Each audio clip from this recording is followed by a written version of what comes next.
Good morning friends, स्वागत है आपका अपने YouTube channel study with Ravi Thakur पर। तो चलिए शुरुआत करते हैं आज की द हिंदू एडिटोरियल वोकैबुलरी की। वोकैबुलरी से आज का पहला वर्ड है इंग्रेडिएंट। इंग्रेडिएंट यहाँ पे नाउन की तरह यूज हुआ है। इंग्रेडिएंट का मतलब होता है किसी भी बात में किसी तरह का कोई घटक, कोई तत्व, कोई अवयव। या मैंने देखो इमेज यहाँ पे लगाई, आप देख सकते हैं जो हम वस्तुएं खाते हैं उस वो किन किन चीज़ों से बनी है, उसके इंग्रेडिएंट्स क्या हैं। तो उस कंटेक्स्ट में भी इस वर्ड का यूज होता है। अदरवाइज आप याद याद रख सकते हैं किसी भी स्थिति, कोई भी किसी भी तरह की कोई स्थिति है तो उसकी बातें, उसके घटक, उसके एलिमेंट, तत्व, that is called ingredient. Synonym से component, element, factor, feature. Antonym से मिक्सचर, होल, प्रिपरेशन और कंपोजिट। एग्जाम्पल आप देखते हैं, mix all the ingredients together in a ball, कि सभी जो अवयव हैं, सभी तत्व हैं इस तरह के, उनको एक बॉल में जो है पूरा सम्मिश्रण उनका करो, मिश्रण करो, मिलाओ उनको। अगला हमारा शब्द है सॉलिडैरिटी। सॉलिडैरिटी यहाँ पे नाउन की तरह यूज हुआ है। सॉलिडैरिटी का मतलब होता है एकजुटता होना, एकता होना, सुसंगठन, यूनिटी, उसे बोला जाएगा सॉलिडैरिटी। सिनोनिम से coherence, unity, togetherness, adherence, integrity और कोहेजन। एंटोनिम से इनकोहेरेंस, डिस्कॉर्ड, डिसहार्मनी और डिसेंट। एग्जाम्पल देख लीजिए, more solidarity between policy making and enforcement organisations. तो ये बात कही गई है कि जो योजनाएं बनाते हैं, पॉलिसी मेकिंग करते हैं उनके बीच में, और जो उनको पॉलिसीज को लागू करते हैं उनके बीच में एकता, एकजुटता या सुसंगठन की बात की गई है। अगला हमारा शब्द है इनोकुलेट। यहाँ पे वर्ब की तरह वर्ड यूज हुआ है। इनोकुलेट का मतलब होता है बीमारी के बचाव के लिए इंजेक्शन लगाना, टीका लगवाना, that is called inoculate. Synonym से वैक्सीनेटेड, इम्यूनाइज्ड, वैक्सीनेट और इंजेक्टेड। एंटोनिम से ड्राई और ससेप्टिबल। एग्जाम्पल आप दे सकते हैं कि बच्चों को कोविड-19 के से बचाव के लिए टीका लगवाया गया। अगला हमारा शब्द है एमिड। एमिड प्रेपोजिशन की तरह यूज हुआ है वर्ड। एमिड का मतलब होता है किसी भी चीज के बीच में, अमंग ऑफ या बिटवीन ऑफ समथिंग, है ना, उसे बोला जाएगा एमिड।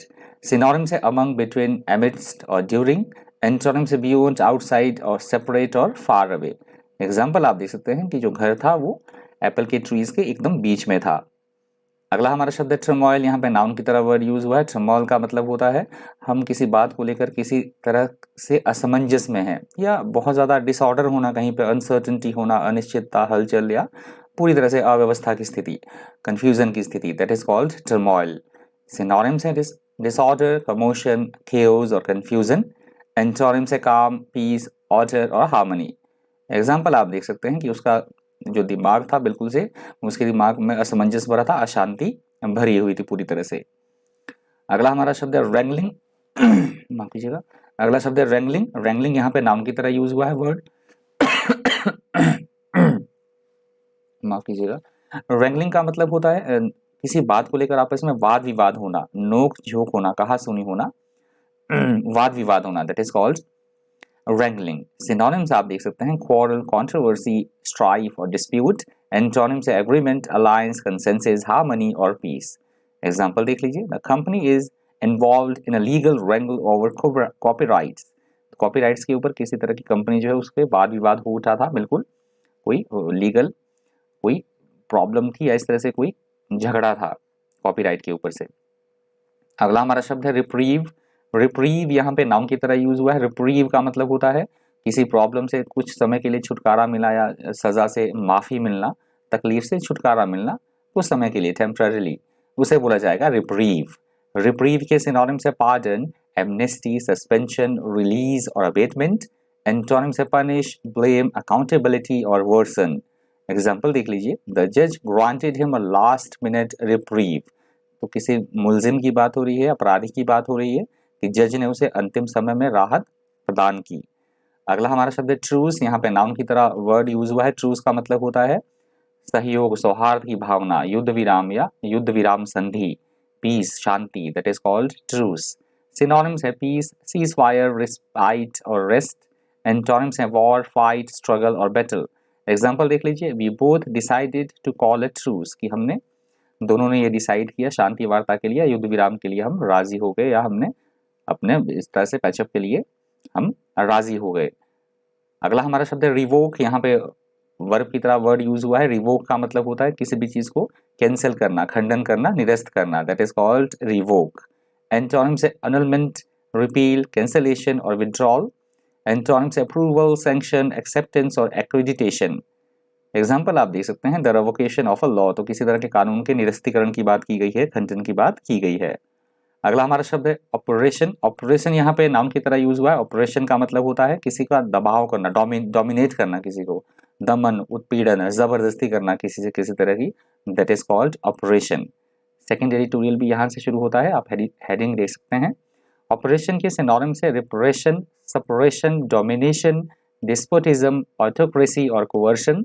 एंटोनिम से डेमोक्रेसी, डिलाइट, जॉय, हैप्पीनेस और लिबर्टी। एग्जाम्पल आप देख सकते हैं an attempt to escape political operation, तो ये बात की गई है किसी राजनीतिक दबाव से, दमन से, जबरदस्ती से बचने की बात की गई है। अगला हमारा शब्द है एम्फेटिक। यहाँ पे एडजेक्टिव की तरह वर्ड यूज हुआ है। एम्फेटिक का मतलब होता है किसी से किसी तरह, हम बोल सकते हैं कि कोई बात हम जोरदार तरीके से पेश कर रहे हैं, बड़ी ही मजबूती के साथ, सुस्पष्ट ढंग से, सुनिश्चित ढंग से किसी चीज को एक्सप्रेस करना, अपनी बात रखना, दैट इज कॉल्ड एम्फेटिक, जोरदार तरीके से। Synonyms है forceful, assertive, positive, dogmatic. Antonyms है ambiguous, faint, insignificant और doubtful. Example आप देख सकते हैं His response was immediate and emphatic. किसी व्यक्ति के रिस्पॉन्स की बात की जा रही है कि उसका जो रिस्पॉन्स था वो तत्काल था और बड़ा ही प्रभावपूर्ण था, जोरदार था।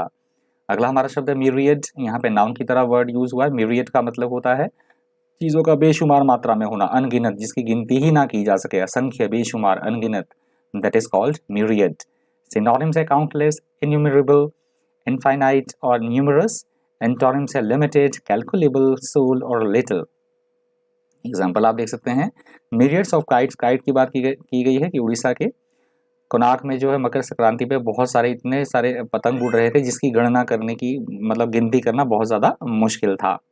अगला हमारा शब्द है हॉस्टाइल। यहाँ पे एडजेक्टिव की तरह वर्ड यूज हुआ है। हॉस्टाइल का मतलब होता है किसी के प्रति शत्रुतापूर्ण भावनाएं रखना, अच्छी भावनाएं ना होना, प्रतिकूल होना, विरोधी होना किसी के, उसे बोला जाएगा हॉस्टाइल। सिनोनिम्स है अनफ्रेंडली, अग्रेसिव, एंटागोनिस्टिक और बेलिजरेंट। एंटोनिम्स है फ्रेंडली, काइंड, पीसफुल और नाइस। एग्जाम्पल आप दे सकते हैं they are very hostile to any change. किन्हीं की बात हो रही है कि वो बदलाव के लिए बिल्कुल भी विरोधी थे, बदलाव के वो प्रतिकूल थे, किसी भी तरह का बदलाव नहीं चाहते थे। अगला हमारा शब्द है रिलक्टेंटली। रिलक्टेंटली यहाँ पे एडवर्ब की तरह यूज हुआ है। रिलक्टेंटली का मतलब होता है किसी भी काम को करने की हमारी इच्छा नहीं हो रही है, हम मतलब हमारी इच्छा ही नहीं है। अब अनिच्छापूर्ण होना, इच्छा ना होना किसी भी काम को, अनविलिंगनेस बोल सकते हैं हम, that is called reluctantly. Reluctantly के सिनोनिम्स है अनविलिंगली, हेजिटेंटली, इनवॉलेंटरली, स्टबॉर्नली और डिफरेंटली। एंटोनिम्स है ईगरली, फ्रीली, विलिंगली, ग्लैडली और वॉलेंटरली। एग्जाम्पल आप देख सकते हैं we have reluctantly agreed to let him go, कि हम ना चाहते हुए भी उसे, मतलब हम नहीं चाह रहे थे कि हम उसे जाने दें, हमारी इच्छा ही नहीं हो रही थी इस तरह से। अगला हमारा शब्द है अमेलियोरेट। यहाँ पे वर्ब की तरह वर्ड यूज हुआ है। अमेलियोरेट का मतलब होता है किसी भी चीज में सुधार करना, बेहतर बनाना, चीजों को डेवलप करना, इंप्रूवमेंट करना, उसे बोला जाता है अमेलियोरेट। सिनोनिम्स है इम्प्रूवमेंट, बेटरमेंट, रिफॉर्म और एनहेंसमेंट। एंटोनिम्स है डिक्लाइन, डिटेरियोरेशन, एग्रावेशन और एगोनी। एग्जाम्पल आप देख सकते हैं in winters a hot meal can ameliorate the discomfort of even the coldest day. ये बात की गई है सर्दियों की, कि सर्दियों में इवन क्या अगर बहुत सर्दी वाला कोई दिन भी हो और हम थोड़ा हॉट मील, थोड़ा इस तरह से भोजन करें, गरम गरम भोजन करें, तो उससे काफ़ी हद तक हमें, हमारी बॉडी को जो है कंफर्ट मिलता है उस भोजन को करने से, मतलब सर्दी से राहत मिलेगी। अगला हमारा शब्द है मास। मैस यहाँ पे नाउन की तरह यूज हुआ है। मैस का मतलब होता है किसी भी चीज़ का बहुत बड़ी संख्या में होना, ढेर लगा होना, जमावड़ा लगा होना, बहुत बड़ी संख्या में होना किसी चीज़ का, that is called mass. Mass के सिनोनिम्स है असेंबल्ड, कलेक्टेड, गैदर्ड और हीप्ड। एंटोनिम्स है लेस, डेब्ड, डिस्पर्स्ड और फीवर। एग्जाम्पल आप देख सकते हैं they are masses of people at the market today. बाजार की बात की गई कि आज बाजार में बहुत सारे लोगों की जो है वो भीड़ लगी थी, बहुत सारे लोग इकट्ठे हुए थे। अगला हमारा शब्द स्टार्वेशन। यहाँ पे नाउन की तरह वर्ड यूज हुआ है। स्टार्वेशन का मतलब होता है भूखमरी की स्थिति होना, अकाल पड़ना, उसे बोला जाएगा स्टार्वेशन। सिनोनिम्स आप देख सकते हैं हंगर, फैमिन, फास्टिंग और अंडर न्यूरिशमेंट। एंटोनिम्स है ओवर सप्लाई, अबंडेंस, फुलनेस और अफ्लुएंस। एग्जाम्पल आप देख सकते हैं over 300 people have died of starvation since the beginning of this year, कि इस साल के शुरुआत में ही स्टार्वेशन से, भूखमरी से, अकाल से कम 300 लोगों की जो है वो मृत्यु हो चुकी है। तो ये लास्ट वर्ड था आज की द हिंदू एडिटोरियल वोकैबुलरी का। रिवीजन करते हैं फटाफट से। पहला हमारा वर्ड है इंग्रेडिएंट। इंग्रेडिएंट का मतलब होता है किसी भी चीज़ के तत्व, घटक, एलिमेंट, उसे बोला जाएगा इंग्रेडिएंट। अगला शब्द है सॉलिडैरिटी। सॉलिडैरिटी का मतलब होता है यूनिटी होना, एकता, मतलब एकजुटता होना, उसे बोला जाएगा सॉलिडैरिटी। अगला शब्द है इनोकुलेट। बीमारी के बचाव के लिए इंजेक्शन लगवाना, दैट इज कॉल्ड इनोकुलेट। अगला शब्द है एमिड। एमिड का मतलब होता है किसी भी चीज़ के बीच में, मध्य में या के दौरान, दैट इज कॉल्ड एमिड। अगला शब्द है टर्मोइल। टर्मोइल का मतलब होता है गड़बड़ होना, पूरी तरह से अव्यवस्था की स्थिति, अनिश्चितता की स्थिति, uncertainty, disorder, that is called turmoil. अगला शब्द है रैंगलिंग। रैंगलिंग का मतलब होता है किसी के साथ वाद विवाद करना, झगड़ा करना, लड़ाई करना, उलझना, दैट इज कॉल्ड रैंगलिंग।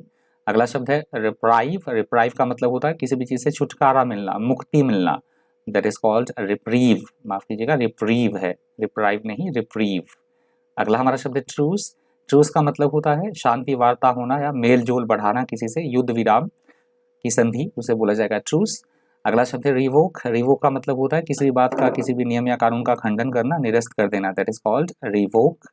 अगला शब्द है ऑपरेशन। ऑपरेशन का मतलब होता है दमन करना, किसी को दबाना, कुचलना, जोर जबरदस्ती करना, दैट इज कॉल्ड ऑपरेशन। अगला हमारा शब्द है एम्फेटिक। अपनी बात को जोरदार तरीके से रखना, बड़े प्रभावकारी तरीके से रखना, उसे बोला जाएगा एम्फेटिक। अगला शब्द है मिरियड। मिरियड का मतलब होता है किसी भी चीज़ का असंख्य मात्रा में होना, जिसकी हम गिनती ही ना कर सके, असंख्य, बेशुमार, अनगिनत, दैट इज कॉल्ड मिरियड।